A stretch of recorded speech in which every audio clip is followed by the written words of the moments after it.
provide summer jobs and career or job opportunities for our youth in the city of DeSoto.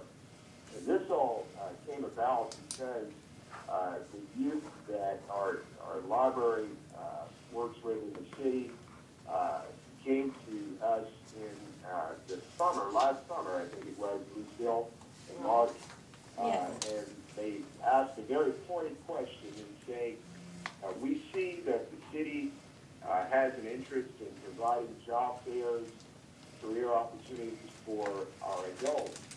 But we're challenged right now because in this economy, the jobs that we are vying for are actually being filled, some of them, by adults. We can't compete with them. And so that's when this came about, that we began talking about creating an academy or certification for our youth to be trained on jobs and customer service so that they are more employable, and we will have a job fair for them this summer. So the president is right on time with the city of DeSoto and our interest in providing career opportunities or job opportunities for them. So I just wanted to personally thank you. I'm down here at the Capitol in Austin and have been here since yesterday with meetings, so I wasn't able to be there. And in my place, you have someone better, and that is Councilwoman Patricia Ledbetter, who will be facilitating there. And I know that she will do a great job, as she always does, in making sure that everyone is getting the information they need. Finally, I want to say that we will also be capturing some photos from this moment, the conference call with President Obama, and we will post those pictures not only on my Facebook, but on the city's Facebook. So if you don't mind, if you use Facebook, we would like to tag your face on our post. I probably didn't use the correct terminology. Now, that concludes really my remarks. As I know that the White House will be, you'll need to connect with them just shortly. And I really, again, can't tell you enough. Thank you for being a part of the city of DeSoto. Thank you, Mayor. Thank you all. You all have a great day. Thanks, you too. Okay, and I'll look forward to talking with you all afterwards, and Councilwoman Ledbetter, thank you again. You're welcome. Bye-bye. I'd now like to turn the conference over to our host, Mr. Jay Williams, Deputy Director of the White House Office of Intergovernmental Affairs. Please go ahead, sir. Good afternoon, everyone. I would like to thank all of our local officials, our businesses, the nonprofit organizations, and other community leaders who are joining us on this call today. Thank you for the work that you do in your communities. Today we'll be discussing summer youth employment opportunities for young people across this country. I'm sure that each of us could probably recall our summer jobs and how those experiences helped to shape us later on in our adult lives and our professional careers. I can tell you that I remember clearly as a former mayor of Youngstown, Ohio, how important it was to partner with local businesses and other community stakeholders to provide these opportunities for the young people.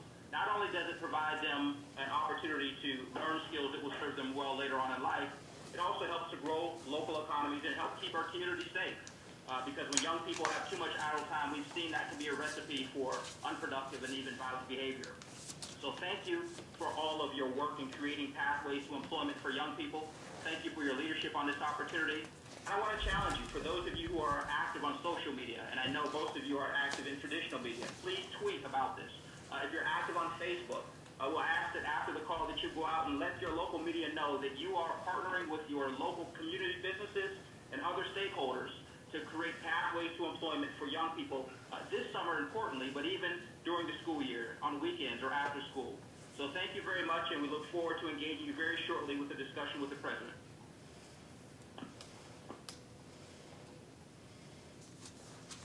Ladies and gentlemen, please continue to hold. The meeting will resume momentarily.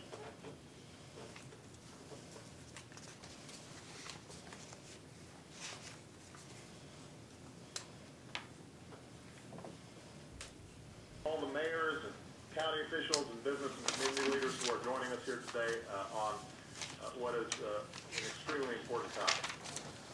You know, our top priority as a nation is growing this economy, strengthening the middle class, creating ladders of opportunity into the middle class. That's what I think about every day.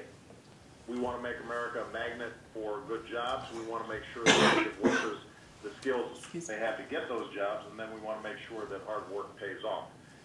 And I'm not going to be satisfied until everybody has a job. Obviously, we've made progress over the last 3.5 years, but we've got a lot more to do.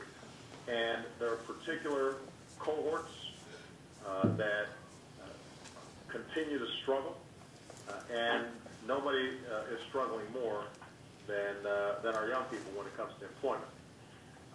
And you know, that in part has to do with you know, skills issues, education issues, which we're obviously investing on. But some of it just has to do with young people having a sense of opportunity and needing somebody to give them that first window into the workplace and opportunity and the skill sets that they need, which then can motivate them over the long term. And the reason this is important is, number one, these early experiences that young people have may end up shaping the trajectory of their lives for a long time to come. You get young people in the habits of work early, and they keep working. And if you lose them early, oftentimes it's very hard to get them back.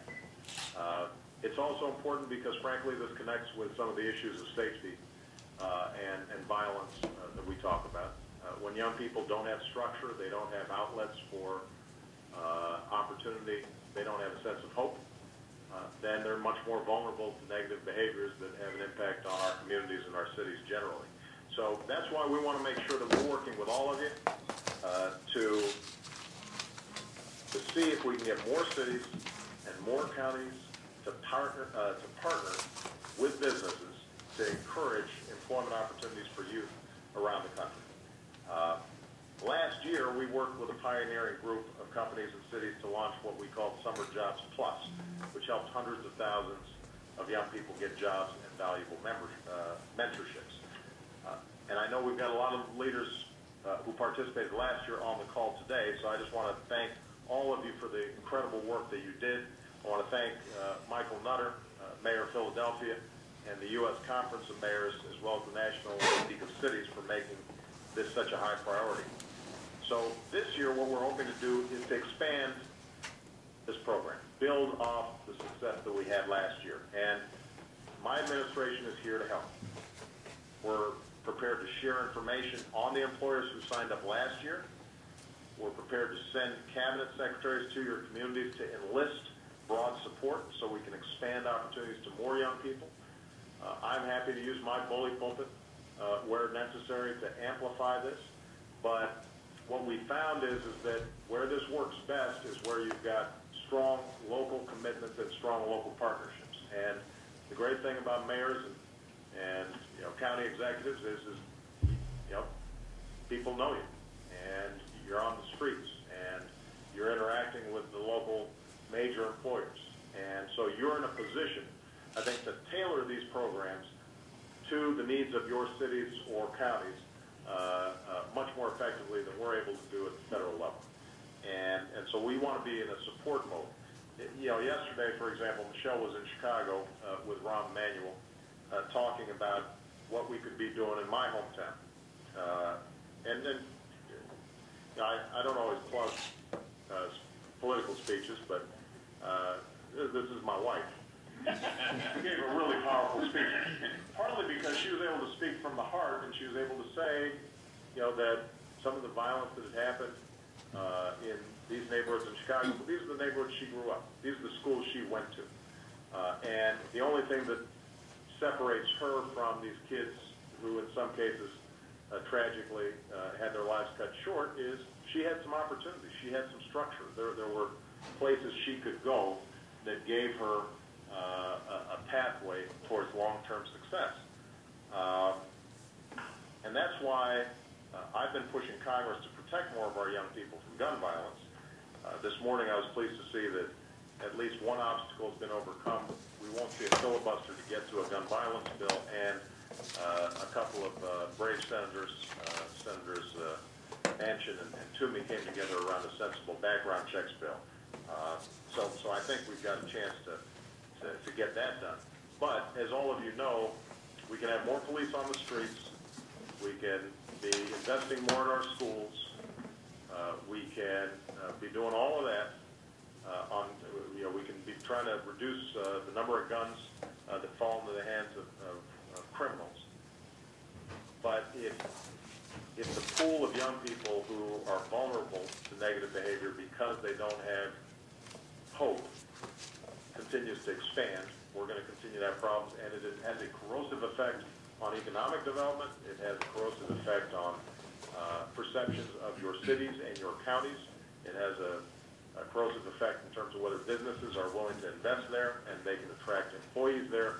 So this is an economic development agenda as well as simply being the right thing to do. So I'm going to need all of your help to stand up for our kids, whether it's reforming gun policy, but also more specifically promoting summer jobs. Your participation can make a big difference. But what I'm really going to be looking for is some strong leadership from mayors and local officials on this. We will give you the toolkit to make this happen, but you've got to ask. You got to get it. I just had, by the way, I'm going a little off script here. I just had a handful of the top financial services leaders in the country, biggest banks and insurance companies, and they were asking us, how can we change perceptions about our desire to see everybody do well in this country? Because they're still suffering from some of the negative perceptions that arose out of the financial crisis. Well, if you got a big bank or financial company in your city or county, you better call them up right now and say, well, one way to do it immediately is to invest in the youth of this community. And by the way, I'm just using that as an example. I think that my point being, I guess, is I think a lot more companies would be interested in finding out how they can be helpful. But it's not at the top of their list of what they're thinking about day to day. They need to be asked. And there are ways of making it easier for them to succeed. And once you get a program that's up and working, it turns out that it's a win-win. They'll enjoy it. They might identify some young people who are long-term prospects for employment. The people in their offices will enjoy giving some guidance and mentorship to young people, and everybody will feel good. But you guys who are on the phone, you're going to be the catalysts on this. All right? So with that, my understanding is that we're going to have some comments. I've got three outstanding mayors who are representing all of you on the phone, and so far at least they haven't broken anything in our office. So they're behaving themselves pretty well. And I'm going to call on each of them to either give a remark or ask a question, and then what I'll do is there are three folks who are not. Well, actually, I take that back. What we're going to do is I'm going to call on a couple of folks who are here in the office, and then there's somebody from the private sector who did a great job last year, and I'd like them to have an opportunity to talk about, from a private sector perspective, how well this can work. And in fact, I think maybe it makes sense for me to start there. So James White, who's the CEO of Jamba Juice, which I should add, by the way, I used to always go to Jamba Juice after my workout before I got to the White House, and they wouldn't let me leave. So, what is it, the berry shake solid with a little extra protein in it. Anyway, James, he's going to comment about how companies can make an impact because Jamba Juice was one of our best partners last year, did a great job, and I'd love for him to maybe just talk a little bit about to the mayors and county officials who are on the phone, what works and what doesn't. What would be most helpful from a business perspective if we want to make a good approach and a good sell on why this is a worthy investment. So, James, are you on the phone? I'm on the line, Mr. President. Thanks for inviting me to participate on the call. I'm delighted to hear firsthand the exciting efforts that are underway across the nation to offer young people vital opportunities for the summer. James, did you hear my plug of Jamba Juice, by the way? I absolutely love that plug, and anytime you'd like to make that plug, we'd love to have you to make it. As the President mentioned, we had a great year in 2012 with the Summer Youth Program, but for us, this is actually our third year participating with the administration on summer youth employment. Our success in 2011 came from our willingness to be creative in our efforts, and not only our commitment to partner with the Obama administration, but we were deep partners with local leaders and mayors, many of them that are on this call today. Building on the success that we had in 2012, my team and I launched our first ever National Hiring Day. So last year we transformed about 100 of our store locations in 20 markets, and for that full day, we interviewed and mentored and coached young people about their summer employment. And for that summer, we committed to some 3,500 jobs. We far exceeded our expectations. We hired, as everything totaled up, 6,000 young people for the summer, and for many of them, this was their first job. I'd like to echo the comments that the President made earlier. I believe our hiring efforts are a key to some of the nation's most disadvantaged and underserved communities. It's no coincidence that in many of those communities, there are more guns and job opportunities. Jamba has 774 domestic locations in about 30 states. And that's one of the reasons why we're aggressively interviewing and hiring in markets like Chicago, where we have 41 stores, Los Angeles, where we have 48 stores. In New York, we have 25 store locations. In the Oakland Bay Area, we have 80 stores in total. I'm hoping, coming out of today's call, we'll continue to have more partnerships with mayors and cities where our stores are located.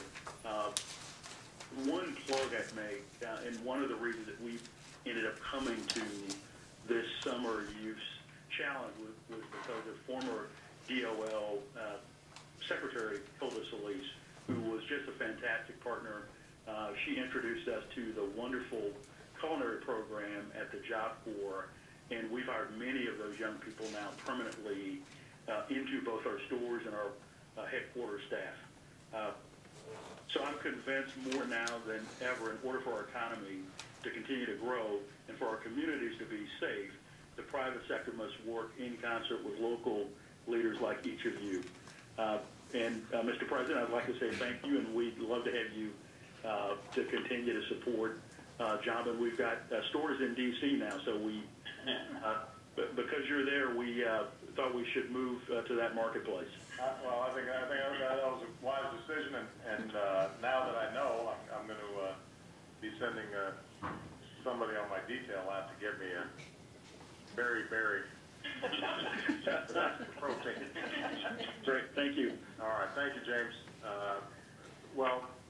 You heard from James that there are companies that I think find this a really positive experience. So the key is taking the initiative, and in some cases, by the way, this can also be community and faith organizations that can be the liaison partner. I think the more stakeholders are involved in various communities, the more effective this program can be. What I want to do is ask George Hartwell, who's the mayor of Grand Rapids, who's actually sitting here with me, maybe to talk a little bit about what he's found our some of the barriers maybe to getting this off the ground. So. Well, thank you, Mr. President, and thanks so much for having us here today. We appreciate it. You said it earlier. Partnership is the watchword of the day on summer youth employment. It's bringing the community together. And so, when we started our program, our Mayor's 50 program in Grand Rapids, it was actually started with the federal earmark from the Department of Labor. Sadly, those are gone now, but it launched it. But then the Community Foundation, Grand Rapids Community Foundation, stepped up and matched those dollars and brought along another national foundation, the Kellogg Foundation. So we had philanthropic support before we ever went out to the business community. That was money that could be used for pre-employment training for young people. It was money that could be used to assist with the wage, help match the wage for a period of time for our young people. So I think partnerships are key to getting this work done, and don't forget the philanthropic sector, even as you work with your businesses. I guess if there's a question for you in that comment, it is around the bully pulpit and how you can most effectively use that bully pulpit to reach out to the other potential partners that are there in the country. Well, I think you can count on the administration using whatever assets and connections and contacts that we have. And I think we've got good relationships with all the business organizations here in town. Even the ones who we don't have great relationships with, they take our phone calls.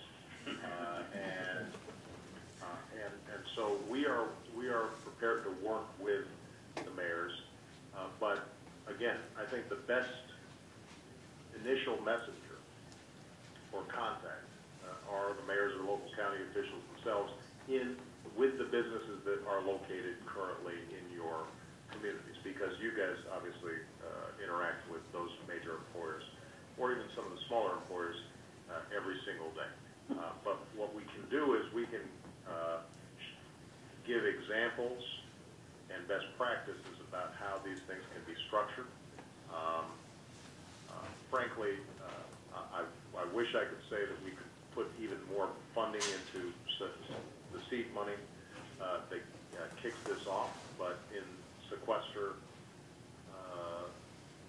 land that we currently occupy, funding's going to be tight. We will still have some resources to help bridge some gaps, but this doesn't have to be, I think, a high overhead proposition. The key is to make sure that the businesses feel like they are appreciated and that they're getting credit for the work that they're doing, and that it's being structured so it's a positive experience for them. And I think we've got some good lessons learned in terms of how to do that. I think that what they're most interested in is obviously being seen as a good corporate partner or business partner in the communities where they're located. So, nobody can highlight that better than all of you. And one of the things I've talked to my team about is at the end of the process, maybe in the fall, the possibility of bringing in some of those partners allows me then to lift them up and give one more nudge, which then will help us potentially sell it even better next year. Okay. We've also got here Marie Lopez-Rogers, the mayor of Avondale, Arizona.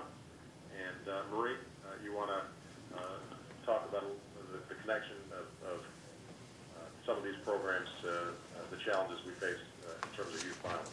Absolutely. Thank you, Mr. President, for I really commend you for personally having us here and on the call. And we have to give a shout out to everybody that's in Avondale, because there's quite a number of people in the office there. And my focus, our average age in Avondale is 30, so my focus is young families and youth. And so keeping the community safe is critical to all of us and all of our communities across the nation. And so those programs that help, whether it's, we have a Next Step program for youth that come to work for us. Felipe Valdez is on the call right now, who used to be in that program, is now permanently working for the city of Avondale. Those are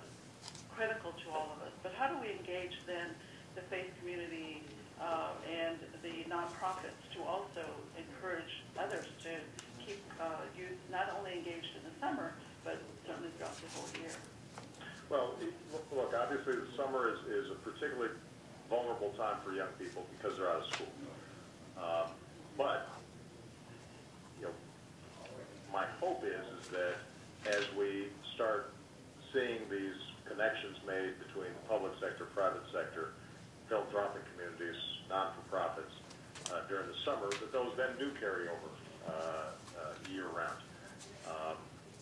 I think that the extra ingredient there, obviously, has been linking the school districts into the process and thinking about, are there ways of supplementing resources that are already budgeted in the schools with resources that are coming from out of the schools to design better programs for after-school work, et cetera, right? So there may be a situation where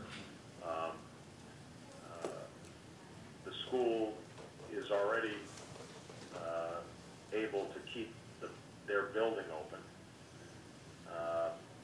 and that can lead to some programming at the school, but the funding for the program is coming from a corporation that's adopted a school or foundation that's engaged in got engaged through one of these summer programs. So I think the key here is making relationships, and once those relationships are forged, figuring out how do you sustain it year-round. And it's never easy because right now a lot of these things used to be covered by public funds. Public funds are now short, which means that everybody has to be a little more entrepreneurial in terms of how do you patch everything together. But the concept of giving young people outlets, that hasn't changed. I mean, that's part of what Michelle talked about yesterday in her speech. If you talk about Michelle's experience growing up, working class, south side of Chicago, not wealthy at all, but there were always park district programs, there were dance programs and sports programs, and so it was pretty easy for her and her brother to always have structured activities with adults who cared about them outside of school, as well as what was happening inside the school. That's changed, and as a consequence, the fabric of these communities have changed. And what we now have to do is to essentially duplicate what I think a lot of us, when we were growing up, took for granted, that there were going to be some structures there, even if we weren't wealthy, that would allow us to engage in positive activities. We've got to duplicate that now for this generation of kids who all too often don't have those same opportunities. But it's a little more challenging, but it's possible. It has been done. We know what works, and I think we can highlight best practices and work with each and every one of your communities to see if we can improve outcomes over the years. Final mayor we've got in here is Mayor Marq Mallory of Cincinnati. Mark, I'm going to give you an opportunity just to make a comment, or if you have a pressing question, I'm happy to answer. I'll just make a comment, Mr. President. First of all, thank you very much for giving us this opportunity to talk about this issue. It's a very important issue. There are people around my conference table in my mayor's office in Cincinnati. You all don't break anything and don't sit in my chair. But I just want to let you know that in Cincinnati, we've been, through my office, coordinating a job fair for the last 8 years. It's for kids about 16 to 24. We have usually between 75 and 100 employees, some of which, again, are in my office right now. And we directly fund 6 programs, 4 through city agencies and 2 outside agencies. And the outside agencies, we use community development block grant money, by the way, to fund those programs. And for any of the programs that we fund, we require financial literacy. So I feel very good about what we've been doing, but I really applaud your effort in getting there to be a broader conversation about this among mayors. I know there are a lot of mayors on this call. I would ask you one thing, and that is, what is your specific message to mayors across the country? Because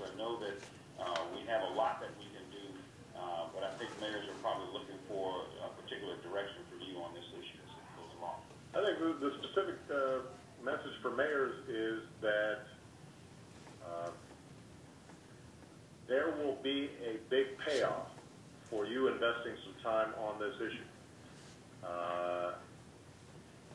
As I said before, it's the right thing to do, but it also is going to have an impact on your cities or your towns. If you're in a big urban city like Chicago, reducing youth violence and delinquency will have a direct impact on economic development and the long-term prospects of that city. If you're in a smaller town or in a rural area, one of the challenges when I go to rural towns is keeping young people in those towns. And part of making sure that you can attract young families or make sure that the talent that has grown up in those towns stays in those towns to help develop those communities is that they've got an experience in which young people have activities and have outlets for their energy and their creativity. So whatever kind of community you're coming from, small rural town, big urban city, investing in young people and making sure that we've got structures in place that allow them to thrive and engage in positive as opposed to negative behavior, that's going to be a big payoff. So my main message to mayors is all of you are good salespeople. That's why you got to be mayor. All of you, all of you can make a pitch. All of you can talk money out of people. That's how you got campaign content. So if you apply that same sense of strategy and urgency to this process, then I'm confident that you can be successful. And frankly, I'm just going to be honest, you're going to be more successful than I'm going to be on this. I can be successful from 40,000 feet saying why this is important. But I'm not going to be able to personally call the phone to Procter & Gamble in Cincinnati or an employer in Avondale, Arizona, and see if they can participate. And it's that kind of elbow grease that's actually going to make a difference in this. And we'll determine how effective the program is even once employers sign up. All right? So you guys are the key. All right? Thank you, everybody. Look forward to hearing great reports about what happens this summer. And we will, again, provide resources and supplement your efforts in any ways that make sense. All right? Bye-bye. Thank you.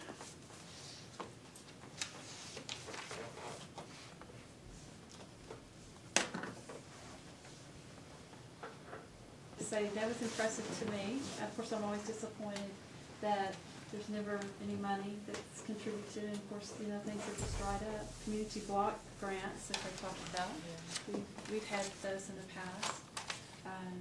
And that was one of the things that Mayor Sherman was wanting to know, was there any money that would come with his Summer Jobs Plus, but obviously not. And as they were talking, I couldn't help but think, we're doing things in DeSoto. We have our Parks and Recreation, Summertime on Beltline, and I don't know if all of y'all are aware of some of the things that we do in DeSoto. I didn't know. That was one of the questions I was going to ask. Yeah. How do we reach the kids? I mean, during the school year, it seems like most of them are kept busy, but what I see during the summer, from June to August, is that they, and it's mainly the younger kids. They have a lot of idle time. So what opportunities are offered in the city, for them? Because a lot of them are home alone. Parents work at work, and so that not that they're out getting in the mischief, but what do we have in place to keep them, from thinking about things like that? One of the things the president mentioned is that there's not going to be anybody greater in our community than us. We're at this table. And I know that that's very important to the city and to the mayor, to the council, that we have programs. I know that is that the only comment or observation that you had? I'd like to hear, just ask all three of y'all, just some feedback from the phone call. I'd like to know, do we have information that we can get and take back? For one, we have community board that we, put up in our locations. And we'll post flyers and we have reader boards that we can use, electronic reader boards that we can put messages on that would help help with that. Well, we do have some data that we can pass out to you. Do we The have? Summertime on Beltline program that we have this summer, we'll have marketing information for that, so we can make sure that gets to you. Okay. And Summertime on Beltline is a program for teens where they can come on a daily basis to East Middle School between the ages of 11 and 18. You have to be a DeSoto School District student to come to be eligible. But we'll make sure that you get that. I need to make sure I have your information so I can pass them on to you. But we're always Okay. needing partnerships. We're all, you know, we're needing the business community. If there's in kind, if there's some financial support, or even just your presence as part of the programs. Or maybe there's some things that creatively that you've been thinking about with Walgreens or Sonic or Comerica that you would like to see in the community. I'd like to hear that as well. I was just sharing earlier some of the things, I guess, ideas that I have had is to partner with other schools, and we recently had a bank day for the Girl Scouts of DeSoto, so where they could come. We gave them a tour, talked a little bit about how money works, gave them all piggy banks, and just made a big deal about it so that they can get a bank day pack or something like that. So anytime, I guess we can open our doors, or I can get even other ideas that you all have. So I'm excited about taking this information back to my district manager and regional manager to let them know how we can get involved. Okay. I appreciate that, Amber. Does Comerica set aside, as part of their social responsibility, any kind of funds specific to communities? They do, but we don't have, I guess, a lot of influence on how the funds are used just in this community. Okay. And so there are probably myself and 8 other banking center managers in the south area that we call, but this Comerica here in DeSoto, we're the only one for this area. There's not one in Cedar Hill, there's one in Duncanville. And so there's probably 3 of us, I-20, Duncanville, and then here in DeSoto. And so we would even partner, I guess, together, because I don't know of anything that they're doing in their own areas or whatnot. So at least I can get them involved. And there's something that we can do, whether it's just taking money from our banking centers, just all of us putting it together, I'm sure can make a difference. So just making sure that everyone is knowledgeable, I think, of what's happening, so that we can get other people to participate. Do you go into the schools now and do any kind of a financial class? I have before. I really, I guess, was welcomed because I left Comerica for about a year and was with Chase. And Chase, believe it or not, don't have that much funding either.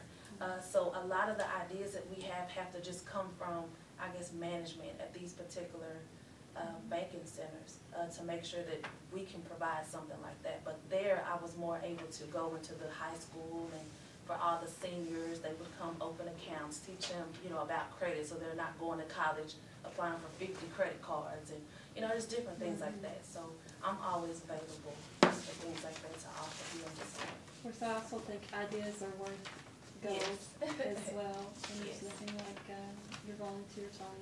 Yes. So that, all of that matters. And also, was there something else that you wanted to add, Mr. Moore? No, that's it. Okay. In my case, I like to participate on job fairs or anything like that, so if I can be in any help, you know, there, out of 10 applications, probably 6 are teenagers. Most of the ones that we hire are 16-year-olds, and they never worked before, so I give them the opportunity. And I like them when they haven't worked anywhere else, because we can train them our way. Oh, okay. Yeah. Do you have like hire days, or is it just one-on-one application? It's just a one-on-one. I will give an interview, and then my assistant manager will give the second interview, and then we hire. And during the summer, we've been there about a year already. And during the summer, I think we got up to 29, 30 employees in there. Okay. Right now, we got 22, but we're probably gonna be hiring some more before the summer. Well, one thing I know that we do with the library, and I don't know if you know Lucile, Dade, the director of the library, her program.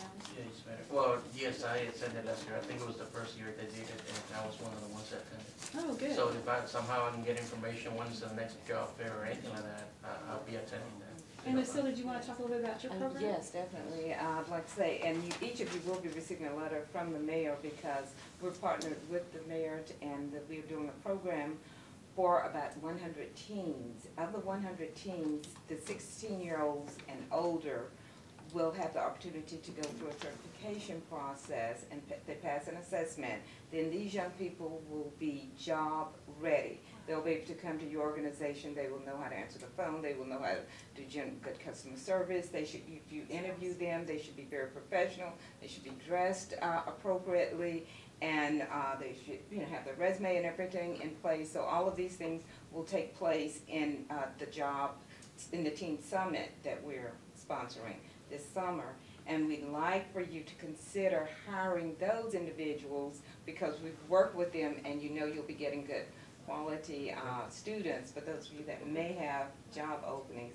And also I'd like to encourage you, if you do not have any openings, but if you have an opportunity where these young people could intern for, is it a three-week internship program where they could, follow, have someone to show them, the ropes and explain to them and let them see what it's like to actually experience some of the things that's involved with the job opportunity. Marq can probably give you all of the details, because she's worked very hard with getting the program in place, and we really would love for you to participate. You just say this is through the Teen Summit program? It's a Teen Summit program, yes.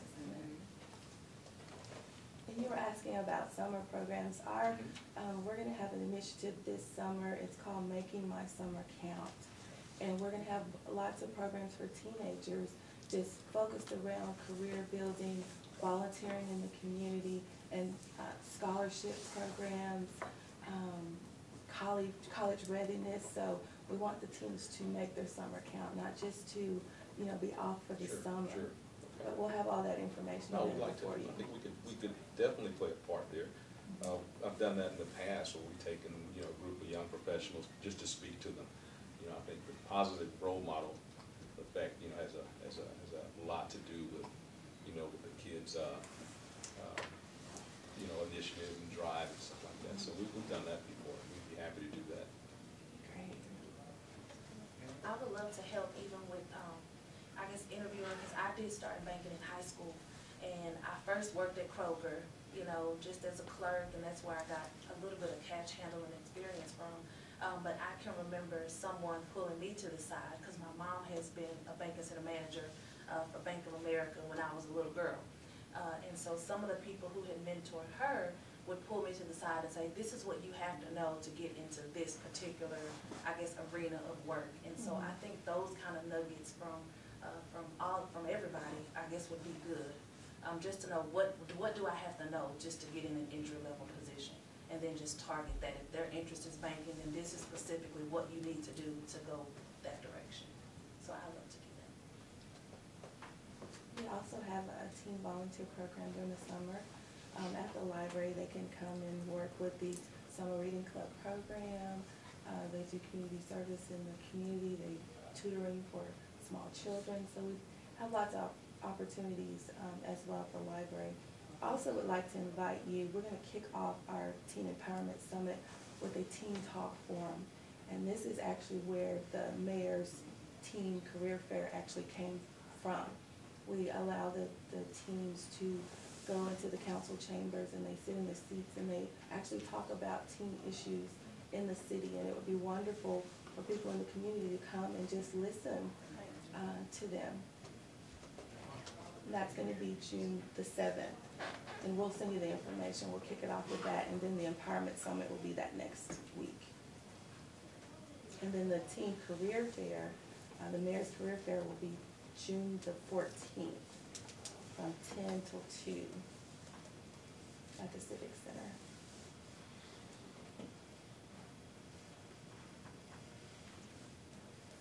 We have a very active library. We do a lot of things. That's just one thing that they do. There's so many other things as well. Yeah. Renee, did you want to talk a little bit about the summertime in Beltline, or did you say everything before? Well, one of the things that we do, and sometime on Beltline there maybe a partnership could flow from, is that we do a week-long summer career camp as well, where we take a group of teens and we expose them to different careers. And so we have professionals like yourself come in and talk to them about how they got into the profession, what it takes as far as academic background and skills in order to be in these positions. We also have those type of special events on site for particular days during summertime on Beltline. We usually have over 100 kids a day that are there, and so on some days we have special events where we have groups of people that come in and do particular things with a group of kids. So there are some opportunities for business professionals like yourself to get involved and stay active through the summer with our youth. And we've been using, Beltline is the East Middle school. East Middle School. Mm-hmm. In the gymnasium and some of the classrooms? 2 gymnasiums and a cafeteria area that we use. And it's an 8-week? Yes, 8-week program. Starts June 17th. So it's not a full day, but It's any breakfast, lunch? By the time they get up, it's a full day. It starts at 1 and ends at 7. Yeah, so we feed them. I guess lunch. their breakfast lunch is really not breakfast Yeah, lunch. they don't get up till 11 in the summer. So. Yeah. That's good. It's all right. Did y'all have any questions about that? Oh, yeah, I didn't. And then, of course, we also partner with Senator Royce West's office with the MJ Conrad intern program, which is not at the high school level, it's the college level. Did you want to talk just a little bit about that? Certainly, thank you. It's called the MJ Conrad internship program, but it is actually coordinated through Senator West's office. They start in about February and then span through the remainder of the school year, which is about till the mid of May, if you will, having intermittent training sessions for interns as they come home for the weekends or whatever. They start training so that they can do job interviews. How do you behave in the professional environment? How do you dress? Things like that. And once they make it through this program, then they are offered to not only cities, but also area businesses who are interested in employing those interns. If you say that you wanted, hypothetically, an intern in accounting, they would send you 5 or 6 intern candidates. You interview your intern, and you pick the intern, and then they check with you to make sure that intern is working out for you. If the intern, say, has to go back to school early or something, again, this is a summer program, then they will send you another one if you wish, but they rely heavily on your feedback. And it is at a cost of the organization, not necessarily Senator West's office, if you will. But the only minimum that they have, of course, is your minimum wage. And each year our city council allows us to have $25,000. So the city has 7 to 8 interns through the months of June through about August. And it's been very successful and very helpful to them and to us. Thank you for that. I appreciate that. I'm always proud of DeSoto because we see a need in our community for the young people. Like the President said, it can be many times safety issues, putting kids away from the bad influences and doing some great things. So, you know, we look forward to partnering with you, having any of your ideas. I'd like to have a more robust program. And I don't know what that looks like right now, but maybe you could be part of that. A partner in that. And we do have your information, correct? And we can email you and contact you further about that. I appreciate that. Any other comments, Keisha?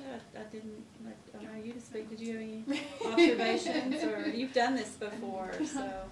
I'm just happy that people came. It was such short notice, and you know, I just thank you for participating in this, and hopefully, you know, when the White House calls again, you'll be ready for the other calls that you may have in the future. So, thank you. Well, thanks, Keisha, and I appreciate staff as well. Thank you so much, and thanks also to Kathy for recording it. And, any other questions or comments? I appreciate it. Y'all have a good afternoon. Thank you for the invitation.